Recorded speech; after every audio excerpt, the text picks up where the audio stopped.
Welcome back. We are on chapter 3 of Summer According to Humphrey. Ms. Mac has just come back into Humphrey's life, and she says she is going to take Og and Humphrey on a great adventure. Let's see what happens. Chapter 3, The Mysterious Journey. After my friends left, Ms. Mac and Mrs. Brisbane stayed and talked. They chatted about Mrs. Brisbane's trip and her son's wedding. They spoke about the nice weather. They discussed what a good class it had been. They talked about just about everything, except the great adventure Og and I were going to have. I thought they'd never stop talking, but finally Principal Morales came in to say goodbye. Then he helped Ms. Mac carry our supply of Nutrinibbles and mighty mealworms and Og's unsqueakably yucky crickets out to her car. While they were gone, Mrs. Brisbane stopped and looked at Og, then me. "It's been a pleasure having you in room 26, fellows, but I hate goodbye," she said, "so I'll just say good luck." "Goodbye and thanks for everything." I clung to the side of my cage as Mr. Morales and Ms. Mac returned and carried Og and me out the door, down the hallway of Longfellow School and outside to the car. Slam! The door was shut. Ms. Mac tooted her horn and waved goodbye to Principal Morales, and off she drove. I glanced back at Longfellow School. Would I ever see it again? Would I ever see Mrs. Brisbane or Mr. Morales again? I was just about to ask Og when Ms. Mac turned up the radio and music began to blare. The windows were open, the music was jazzy, and we were on our way somewhere. At least I knew that life with Ms. Mac was never ever boring. I was a little disappointed over the next 2 weeks because although it was nice to be back with Ms. Mac again, our lives really weren't that exciting. Ms. Mac liked to cook, and the apartment always smelled of yummy, yummy, yummy things. She had a lot of friends over, and they ate the yummy food and listened to loud music, and sometimes Ms. Mac played the bongo drums. To my surprise, Og liked to boing boing along with the bongos. Still, I have to admit, I missed Mrs. Brisbane and my friends in room 26. Nobody called me Humphrey Dumpty the way AJ did. No one spoke as softly and sweetly to me as Saya, and no one giggled like good old Gail. I was beginning to think my life was going to be an endless round of boingos and boing boings when one day, Ms. Mac got out a large suitcase. Og? I called to my neighbor whose tank was next to my cage on Ms. Mac's coffee table. "I think she's leaving again. I hope she's not going back to Brazil." Og splashed madly. Boing, boing. I could tell that he had come to love Ms. Mac as much as I did. "Calm down, guys," Ms. Mac said. "This summer, you're going wherever I'm going, and I think you'll like the place we're going a lot." "Oh, did you hear that, Og?" I was almost crazy with delight. I started my wheels spinning at warp speed. "We're going with her." Boing, boing, boing, boing, boing, Og twanged. Even though I had no idea where we were going, I was unsqueakably happy that Og and I were included.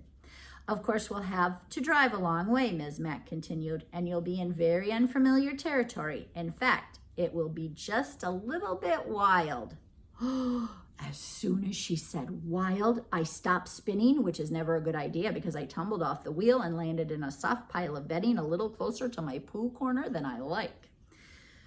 I thought about what I'd seen in the library just a few weeks earlier. Fierce animals with sharp teeth and sharp claws. They were marvelous beasts, but somehow I knew they wouldn't be friendly to small furry creatures like me or small green furless creatures like Og, especially at dinner time if you get my drift. Ms. Mac seemed worried though. Didn't seem worried though. She was too busy washing clothes and sewing little labels into them. She packed her clothes and got more food and supplies for Og and me. "We won't be near a town," she explained. "I'll bet you guys will like getting out in nature as much as I will." "Wait," I squeaked.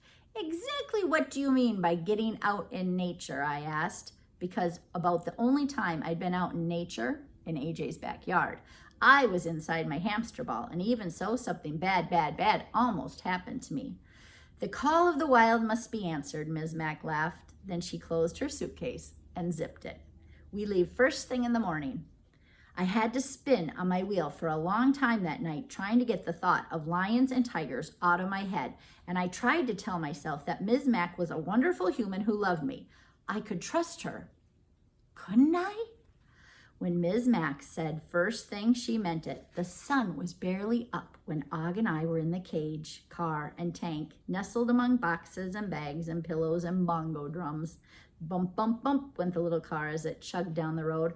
Thump, thump, thump went my heart and tummy with every bump we hit. We drove and drove and drove some more. I couldn't see out the window, so I didn't know if there were any gorillas or lions around. I believe lions can make a lot of noise, but even if they are roaring right next to the car, I couldn't have heard them because Ms. Mac had loud music playing. After several hours, the tummy thumping bump, bump, bumps became slower, bumpity, bumpity bumps, and I knew that we had turned off the main road. Ms. Mac turned off her music. "Ah, there's the sign," she said. "We're almost here." I crossed my paws and hoped that was good news. When you're a small creature you can't see out of the car windows, you learn to listen for clues. Here's what I heard as the car slowed down. A crunching sound beneath the wheels, which meant we weren't on a paved road anymore. More and more bumps. Birds chirping. Buzzy sounds. Here's what I didn't hear. Other cars whizzing by. City noises. People. Can you infer where they're at? Take a guess. Then I heard Ms. Mac say, "Oh, wow." The car stopped. She opened the door and told Og and me that she'd be right back. The windows were open and a nice breeze drifted in. I didn't smell chalk and erasers and markers and paper bag lunches like I had in room 26. I smelled grass and trees and things I couldn't even name. "Can you see anything, Og?" I asked my friend. No answer. Maybe the car ride had upset his tummy. He looked a little greener than usual. I tried to concentrate on the sounds of the birds singing and the buzzy things. Then I heard other noises too. Skitter, skitter, skitter. Scritch, scritch, scritch. That sounded like small creatures scurrying about. I wondered if there were other hamsters around. Then I heard footsteps. Not Ms. Mac's footsteps, though. They were clumpity, clumpity, clump footsteps. Ms. Mac would never clumpity clump. Suddenly, a man's big red face with bright red hair under a red and white baseball cap popped right in through the window. "Well, who do we have here?"